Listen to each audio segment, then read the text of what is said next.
오늘 6월 10일입니다. 오늘 수요일 새벽 아침 신명기 29장 우리 10절부터 21절까지 말씀 함께 보겠습니다. 오늘 본문에 좀 표시를 먼저 좀 해놓을까요? 10절에 보면 오늘이라는 단어가 있죠. 10절 초반부에. 그 다음에 15절에 있습니다. 15절에 오늘 우리 하나님 여호와 앞에서 우리와 함께 여기 서 있는 자와 오늘, 그러니까 오늘이 세 개가 있고요. 이건 정말 오늘이에요. 우리가 생각하는 오늘, today라는 그 오늘 뜻이고요. 자, 12절 보실까요? 12절 한국어 성경으로는 오늘이라고 되어 있죠. 중간에. 13절에도 오늘이라고 되어 있는데 영어 성경에 보면 약간 달라요. this day라고 되어 있습니다. 그러나 한국어 성경은 다 같이 오늘, 그러나 10절과 15절은 오늘 맞고요. 12절, 13절에 있는 거는 this day, 그런 의미에서의 오늘이에요. 자, 현재성이 굉장히 강조되죠. 지금 언약, 그리고 하나님의 그 맹세, 그리고 참여한다라는 동사가 있죠. 12절에 내 하나님 여호와의 언약에 참여하고 또 내 하나님 여호와께서 오늘 내게 하시는 맹세에 참여한다. 오늘 그리고 지금 이 시간에. 근데 13절 후반부에 보면 오늘 너를 세워 자기 백성을 삼으시고 그는 친히 내 하나님이 되시라 함이니라. 이것은 무엇을 의미할까요? 또 다른 새로운 언약을 주신다라는 건 아니고요. 또 다른 새로운 맹세를 주신다라는 건 아니에요. 하나님께서 오늘 우리에게 강조하시는 건 이거예요. 어디서 또 다른 성경책이 발견되는 건 아니죠. 우리는 항상 성경 66권을 보고 있어요. 때로는 5년 정도 묵상을 하면 동일한 말씀에 또 묵상의 근거로 우리한테 옵니다. 5년 정도 하면 큐티를 한 번 사이클 돌아간다고요. 그거 다 끝났다고 해서 또 다른 성경이 우리에게 주어지는 건 아니에요. 항상 동일한 말씀, 그리고 실은 며칠 전에 봤던 말씀도 또 동일하게 그 본문이 나에게 다시 올 수도 있어요. 근데 오늘 보세요. 오늘 온 말씀이에요. 오늘 온 이 말씀, 언약, 이 맹세. 지금 이 말씀은 원래 어디서 주어진 말씀이냐면 시내산에서 주어진 말씀입니다. 시내산에서 누구를 통하여? 모세에게 준 율법이에요. 그러니까 오늘 우리가 해야 될 건 이거예요. 새로운 언약에 참여하는 것이 아니에요. 새로운 언약에 참여하는 것이 아니고 모세의 율법에 우리가 새롭게 순종함으로 나아가는 거죠. 그러니까 오늘 우리에게 요구되는 것은 새로운 율법이 아니고 새로운 언약이 아니고 모세의 율법에 대하여 새롭게 다시 한번 순종하는 거예요. 우리에게는 또 다른 음성을 듣고 싶습니다. 또 다른 어떤 본문이나 텍스트를 원하지만 실은 하나님께서 우리에게 주셨던 말씀은 이 성경 66권에 있어요. 그거 이미 모세에게 하셨잖아요. 그 여호수아에게 하셨잖아요. 근데 아브라함에게 이미 하신 말씀 아니에요? 그리고 수많은 남유다의 왕들, 북이스라엘 왕들, 그리고 선지자들에게 하신 말씀 아닌가요? 그런데 이것들은 우리의 내면에 임하게 되면 그 언약이 갱신된다라는 거예요. 이것은 놀라운 일이에요. 과거의 메시지였다고 분명히 시내산에 모세에게 주어졌던 메시지예요. 그리고 아브라함에게 주어졌던 메시지예요. 근데 이 언약이 어떻게 된다? 너희에게 그리고 지금 이 자리에 없는 사람들에게도 그 다음 세대까지도 계속 갱신될 거다라는 거예요. 저는 이게 놀라워요. 우리가 구약 성경 봤죠? 구약 성경에 아하스 왕, 우리 여러분들 그 하심 때 진도 나갔죠? 아하스 왕 때 실은 이사야에서 7장에 그 하나님께서 이사야를 통하여 메시지를 주십니다. 너 징조를 구할래? 저는 징조 같은 거 구하지 않습니다. 근데 아하스 왕이 어떻게 보면 굉장히 믿음 있는 행위인 것 같지만 그렇지가 않아요. 그런데 하나님께서 친히 징조를 주십니다. 뭐라 그러죠? 보라 처녀가 잉태하여 아들을 낳을 것이니 그 이름을 뭐라고 하라? 임마누엘이라 하라. 그게요, 아하스 왕에게 주신 말씀이에요. 그 당시에 주셨던 말씀이고요. 그 당시에 성취됐다고요. 근데 성취된 말씀은 효력을 잃는 것이 아니었어요. 그 말씀은 성취됐습니다. 그 당시에 북이스라엘의 배가 그 다음에 아람 왕의 르신이 막 쳐들어온다고요. 이 남유다 아하스 왕을. 그러니까 아하스 왕이 막 너무 힘든 거예요. 그래서 아하스 왕 설명할 때 그랬죠. 너무 힘들어요. 근데 하나님께 징조도 구하지 않아. 오히려 아수르만 의지해. 그런데 하나님께서 친히 징조를 주시고 그 두 왕이 어떻게 멸망할 것인지를 보여주신대요. 그게 보라 처녀가 잉태하여 아들을 낳을 것이니 그 이름을 임마누엘이 하리라. 정말 그것이 성취되거든요. 근데 성취된 말씀을 효력을 잃는 것이 아니라 어떻게 됩니까? 그것이 더욱더 확장되고 증폭되고 신약시대에 뭐가 옵니까? 예수님께서 이 땅 가운데 오실 때 진정한 메시아로 오실 때 그 말씀을 이루려 하심이라 이렇게 얘기했다고요. 한번 성취된 말씀인데 아하스 왕 때 성취된 말씀인데 왜 이것이 마태복음에 그것이 다시금 이야기돼요. 아브라함에게 모세에게 그리고 수많은 민족의 지도자들에게 여호수아에게 또 수많은 왕들에게 주셨던 이 말씀은 오늘 우리 가운데 다시금 갱신되어지고 하나님의 뜻과 섭리 가운데 성취되는 줄 믿습니다. 우리가 정말 단단하게 견고하게 끝까지 붙잡고 가야 될 것은 뭘까요? 역사의 흐름도 마찬가지라고 그랬죠. 역사의 흐름도 시간의 흐름에 있지 않아요. 하나님께서 말씀을 주시고요. 그 말씀이 우리 가운데 성취되는 과정이 역사다라고 이야기했습니다. 어제 그저께도 계속 얘기했죠. 그 시간의 흐름 때문에 우연히 주어지는 게 아니에요. 이것은 뭐라고요? 수많은 경험들을 했지만 우리가 하나님의 말씀의 관점에서 언약의 관점에서 이 수많은 경험들을 정확하게 해석해내고 인식하고 사고하고 생각할 때에 그것이 우리에게 유익이 된다라는 거죠. 사랑하는 성도 여러분, 오늘 이 시간에 과거의 메시지가 아니었다고요. 지금 이 말씀은 우리에게 지금 주시고 우리에게 다시금 갱신되어져서 우리의 생애 가운데 성취되시는 하나님의 능력의 말씀임을 믿습니다.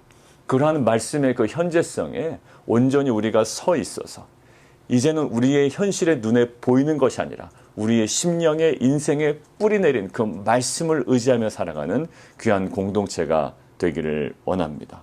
자, 두 번째는요. 이 말씀은요. 사회적인 포괄성을 갖고 있어요. 누구나 해당돼요. 보십시오. 수령과 지파와 장로와 지도자와 이 정도는 뭐 이해 가겠습니다. 그죠? 리더십 그룹 같아요. 모든 남자, 남자니까. 근데 11절에 유아들, 꼬맹이들까지도요. 너희 아내, 그 당시에 여자들은 조금 그렇게 인식이 됐습니다. 아내까지요. 내 진중에 있는 객, 손님들까지 너희를 위하여 나무를 패는 자까지요. 나무꾼, 그 다음에 물 깃는 자까지. 뭘 할까요?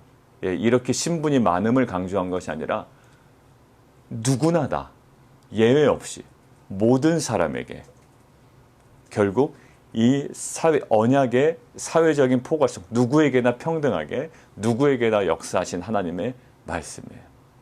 돈이 있든 없든 그 사람이 사회적인 신분이 어떠하든지 간에 부모의 배경이 어떠하든 지금 얼마나 어려움에 처해 있든 아니든 어떠한 비천한 일을 하든 하지 않던 상관없이 하나님의 말씀을 지금 이 시간 붙잡고 나아가는 자에게는 하나님께서는 어느 누구에게나 어느 영역에서나 역사하신 하나님이에요. 그러니까 우리 자녀들에게 다음 세대들에 우리가 줘야 될 희망은 뭘까요? 진정한 소망. 그냥 미래를 막연하게 보러 보는 것이 아니라 정말로 그들 안에 임한 말씀을 붙잡고 그 말씀을 묵상하는 힘이 그들 안에 회복이 돼야 된다. 어제 리더십들하고도 이야기를 나눴는데요. 우리는 이미 많은 것들을 경험했어요. 정말 우리 아이들도 있지만 15년, 16년, 20년, 20년 넘게 산 자녀들도 있지만 20년 동안에 그들이 그냥 살아오지 않았다고 수많은 경험들을 했어요. 앞으로 경험할 거예요. 근데 그들이 경험하는 게 중요한 게 아니라 이 수많은 경험들을 어떻게 하나님의 말씀을 가지고 묵상해낼 거냐. 이 자연의 현상들을 하나님 관점을 어떻게 묵상해낼 거냐. 내게 일어난 이해할 수 없는 사건들을 하나님의 관점을 어떻게 묵상해낼 거냐. 이 묵상의 힘이 중요하다라는 거지. 그래서 여름 시즌에는 이 묵상의 힘을 키우는 우리가 영성 훈련을 했으면 좋겠다라고 해서 지금 준비 중에 있습니다. 온 가족이 묵상하는 힘, 자연을 함께 가서 묵상하고요. 하나님의 말씀을 묵상하고요. 또 영적인 그 고전을 읽으면서 함께 묵상하고요. 이 묵상함을 통해 자기 인생도 묵상하는 거죠. 아, 사람들은 나의 인생을 이렇게 보지만 나는 그렇게 볼 수 없어. 왜? 하나님의 관점으로 바라보기 때문에. 근데 그게 모두가 가능하다? 누구에게나 가능하다라는 거예요. 저는 우리 사랑하는 성도님들, 어떤 상황에 처해 다 다양한 상황 가운데 있잖아요. 배경도 다르고요. 출신 국가도 다르고요. 또 지역도 다르고요. 경제적인 수준도 다르고요. 직업도 달라요. 다 달라요. 성향도 달라요. 그렇지만 그 모든 다름 속에 동일하게 역사하시는 하나님의 말씀이 있다고요. 이 말씀을 붙잡고 정말로 그 사회적인 포괄성뿐만 아니라 전 세계를 아우르고 전 세계를 붙잡고 계시는 능력의 말씀의 역사 앞에 우리가 함께 나아가는 공동체가 되었으면 좋겠습니다. 그리고 또 하나가 있는데 변함없는 지속성이에요. 말씀은 사회적인 포괄성도 담고 있지만 변함없는 지속성도 담고 있다는 거죠. 자, 15절이에요. 오늘 우리 하나님 여호와 앞에서 우리와 함께 여기 있는 서 있는 자뿐만 아니라 지금 이곳에 우리와 함께 있지 아니한 자, 거기는 누구도 들어갈까요? 예, 우리 자신도 들어간다고요. 우리는 그 자리에 없었잖아요. 그래서 우리는 항상 얘기해. 우리에게 한 이야기가 아닌데 라고 한다. 근데 15절 이 메시지가요. 딱 우리를 두고 얘기하는 거라고요. 오늘 우리와 함께 여기 있지 아니한 자에게까지. 지금 하나님의 말씀은 천지를 창조하신 말씀은 지금 우리 가운데도 계속 선포되고 있으며 우리 내면에 계속 갱신되고 있으며 우리의 인생 가운데 자녀들의 인생 가운데 또 우리가 직접 대면하지 못했던 우리의 손자 손녀까지에게도 하나님의 말씀은 영원하여 그들의 말씀을 붙잡고 계시며 그들의 인생 가운데 성취하시는 능력의 말씀임을 저는 믿습니다. 이 말씀 앞에 엎드린다는 것, 이 말씀을 인생 최고의 흥분지수를 높이는 놀라운 은혜라고요. 사랑하는 성도 여러분들, 이스라엘 민족이 지금 한번 좀 거시적으로 다시 한번 확대해 볼까요? 약속의 땅에 들어가야 되잖아요. 거기 누구 있어요? 가나안 7족속 있죠. 그 사람들은 바보가 아니라고요. 자신들을 보호할 수 있는 힘이 있는 사람들이에요. 근데 그 사람들하고 싸워야 되고 그 사람들하고 관계를 어떻게 보면 잘 꾸려 나가야 되는 이 사람들에게 무엇을 지금 하나님 계속 강조하시나요? 예, 언약갱신이에요. 그들의 내면에 말씀이 새로워져야 돼요. 인생의 문제가 많이 있습니다. 앞으로 비즈니스도 해야 되고 직장생활도 해야 돼요. 그런데 그들 안에 하나님께서 뭘 하신다고요? 우리 안에? 예, 언약갱신이에요. 예, 대학도 들어가야 됩니다. 예, 태영이도 그렇고요. 은주도 그렇고요. 예, 이제 대학도 들어가고 이제 신입생이 돼야 돼요. 자, 그들 안에 무엇이 이루어져야 될까요? 예, 우리 자녀들에게 계속적으로 요구하는 것, 그들 안에 말씀이 새롭게 갱신돼야 돼요. 그러면 그들의 인생이 새로워질 거예요. 그들의 관점이 새로워질 거라고요. 그들의 환경이 변하진 않더라도 환경을 온전히 다스리고 환경 가운데 하나님 나라를 세워나가는 그러한 새로운 인물들이 무엇으로? 예, 그들 내면 안에 있는 말씀의 갱신으로만 가능한 줄 믿습니다.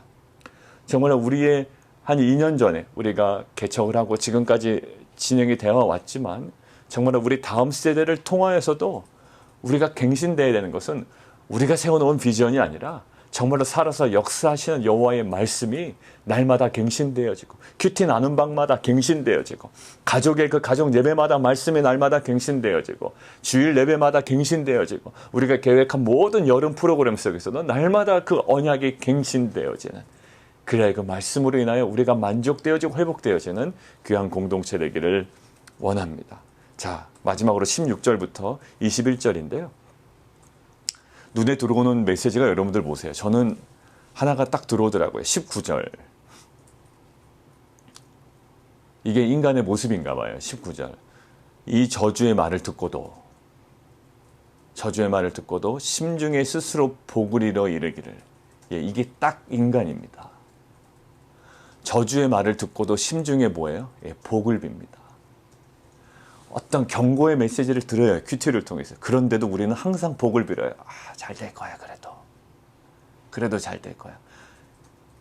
이게 아마 월요일 본문이었던 것 같아요. 그죠? 네, 잘 될 거야. 어제도 그랬군요. 네, 그냥 잘 될 거야. 스스로 복을 잃어 이르기를 뭐라고 하는가요? 내가 내 마음이 완악하여 젖은 것 마른 것들이 멸망할지라도 알아요. 지금 주변에 그 어떤 일이 일어날지를 감지를 한다고요. 그런데 결론은 어떻게 돼요? 내게는 평안이 있으리라 할까? 예, 이게 딱 인간의 모습인 것 같아요. 그러니까 어떤 메시지가 선포되면 그것들은 확 붙잡을까요? 예, 잘 될 겁니다. 평안할 겁니다. 거짓 선지자들의 메시지였거든요. 예레미야 시대에. 남유다 멸망할 때. 지금 남유다는 멸망하고 바벨론에 의해서 지금 침략당하고 그것이 하나님의 뜻인데 아니야, 잘 될 거야, 잘 될 거야 라는 거예요. 이것이 얼마나 무책임한 거였습니까? 어제도 마찬가지예요. 그저께도요. 오늘 보면 아침이 되면 저녁이 되면 좋겠다. 저녁이 되면 다음날 아침이 되면 좋겠다. 어떤 기대요? 막연한 미래에 대한 기대예요. 자, 내게는 평안이 있으리라 할까? 하나님께서 고민이 된다는 얘기예요. 고민이. 지금 분명히 이런 말을 듣고도 저쪽 에 가서는 복을 이루고 완악하여 젖은 것과 마른 것이 멸망할지라도 난 평안할 거야 라고 그렇게 할까 봐 하나님께서 주시는 거예요. 자, 18절 보십시오. 우리 하나님 여호와를 떠나서 그 모든 민족들의 신에게 가서 섬길까 염려된다는 거죠. 결국 평안하다라는 것은 누구에게 지금 주문을 거는 걸까요? 우상에게. 우상에게 주문을 건다는 것은 결국 뭘까요? 자기 자신에게 주문 거는 거예요. 하나님 그런 적 없고요. 하나님 그러실 마음도 없어요. 그런데 자기 자신에게, 자기가 세워놓은 어떤 이상한 우상에게 되게 무섭지 않아요? 하나님과 관련 없는 어떠한 자기 우상에게 잘 될 거야, 잘 될 거야. 굉장히 호러 무비 같아요. 하나님은 전혀 보고 계시지도 않는데, 그럴 마음도 없는데, 자기는 그게 하나님인 것처럼 주문을 외우고 있다고요. 누구랑? 아무도 없어요. 그럴까 염려는 뭐예요? 예, 염려하며 독초와 쑥의 뿌리가 너희 중에 생겨서, 이게 결국 독초와 쑥의 뿌리라는 거죠. 이 모든 일이. 근데 우리는 평안을 요구하고 내가 평안을 구했으니 잘 될 거야 라는 것이요. 이게 독초가 아니라 굉장히 신선한 과일 먹는 느낌으로 우리가 받아들인다. 뭐예요? 섬질까 염려하며 독초와 뿌리가 너희 중에 생겨서 이 모든 것들이 멸망할지라도 너희에게는 평안이 있으리라 할까? 사랑하는 성도 여러분들, 우리 안에 평안을 강구하는 것은 참 감사하고 좋은 일이에요. 희망을 놓치지 않는다라는 것은 좋지만, 우리가 그 희망, 계속 월요일, 화요일 말씀드렸지만 이 미래적 진정한 소망이 우리 가운데 회복되는 것은요. 예, 펠릭스 쿨파 얘기했잖아요. 펠릭스 쿨파. 정말 성스러운 죄요 라고 했던 건 이건 정말로 어떻게 보면 역설이죠. 왜요? 예, 다윗, 그 현실에 뿌리 박은 영성. 현실에 대한 정확한 인식 없이는, 현재에 대한 그 죄에 대한 인식 없이는, 현재 내 모습에 대한 정확한 인식과 판단과 생각과 사고가 없이는 미래로 한 발짝도 나아갈 수가 없어요. 우리가 왜 과거를 정리하고 현재를 정리해야 될까요? 왜 우리가 공부를 열심히 하려면 왜 방청소부터 하라고 그럴까요? 현재에 대한 정리가 없으면 안 된다고요. 현재에 대한 두서가 없는, 뭔가 정리되지 않은 혼잡스러운 상황 가운데 뭔가 일이 일어나지 않아요. 천지창조도요. 하나님께서 말씀을 선포하실 때 하나님께서 질서부터 잡으셨다고요. 하나님께서 거기다가 막 무엇을 막 갖다 넣으신 게 아니에요. 첫째 날 뭐 했죠? 예, 빛과 어둠의 질서를 잡으셨어요. 깔끔하게. 그리고 둘째 날 뭐 하셨죠? 예, 물이 막 흩어져 있다고요. 그러니까 물을 하늘 위로 보내고 하늘 땅 아래로 내리고 그래서 공간이라는 깔끔한 공간이 생겨서 텅 비어있지만 질서 있는 공간. 그리고 아래에 있는 물들을요, 한쪽으로 모셨다고요. 그래서 이쪽에 물이 있고요, 물이 없는 지역을 뭐라고 그래요? 예, 땅이라고 하셨다고요. 그러니까 땅과 바다가 질서 있게 깔끔하게 구분이 돼요. 뭔가 이런 구분을 짓고 질서가 잡힌 곳에 넷째 날부터 채우신다고요. 뭘? 예, 빛을 더 확장시키시죠. 예, 해와 달과 수많은 별들로 채우세요. 그리고 하늘에는요, 둘째 날에 텅 비어있지만 질서 있게 만드셨던 곳에 새들을 넣으신다고요. 그 다음에 땅과 바다에 있었던 곳들을 비어있지만 그곳에 물고기와 수많은 씨 맺는 채소들, 또 곡식들로 채우시죠. 자, 하나님의 역사는 항상 뭐예요? 현재에 대한 명확한 정리, 현재에 대한 인식, 현재에 근거한 질서 있게 다시금 만드시고 우리를 회복시키시고 회복시킨 곳에 하나님의 그 풍성함을 더하신다. 우리가 늘상 하나님께서 왜 나에게 풍성함을 주시지 않을까라고 생각을 해요. 근데 하나님의 풍성함은 질서가 회복된 곳에 임합니다. 경제적인 관념이 없는 사람에게 돈을 줘봤자 실은 그의 인생은 망치게 된다고요. 은행의 어카운트도 만들 줄 모르고 돈을 저축할지도 모르고 투자할 줄도 모르는 사람에게 수많은 돈을 주어지는 것은 어떻게 보면 저주예요. 하나님에 대한 바른 인식과 하나님을 사랑하는 마음이 없는 자에게 경제적인 풍요로움이 임하는 것은요, 실은 그가 타락할 수 있는 길입니다. 오늘 보십시오. 엉뚱한 곳 가서 평안을 빌고 있잖아요. 우리는 평안이 중요한 것이 아니라요, 하나님의 임재와 하나님의 뜻이 중요한 거예요. 만약에 하나님께서 원하시는 말씀이 우리가 지금 당하는 고난에 대한 하나님의 마음이 있다면 우리는 이것들을 통과만 해야 돼요.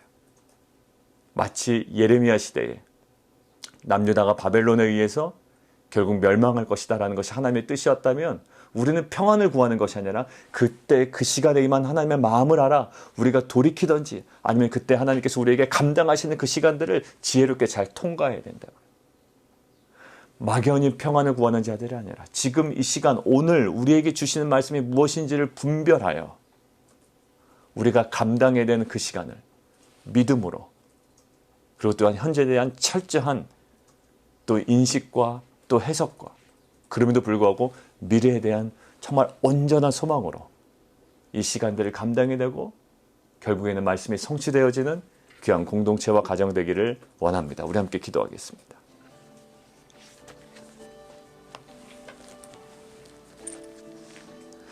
우리 안에 날마다 말씀이 갱신되지 않으면 실은 우리의 느낌대로 살아가고요, 우리의 경험대로 살아가요. 실은 귀에도 잘 안 들어오고요, 그냥 눈에 보이는 것 순간순간 붙잡는 겁니다. 정말 이런 인스턴트식의 신앙이 어디 있어요?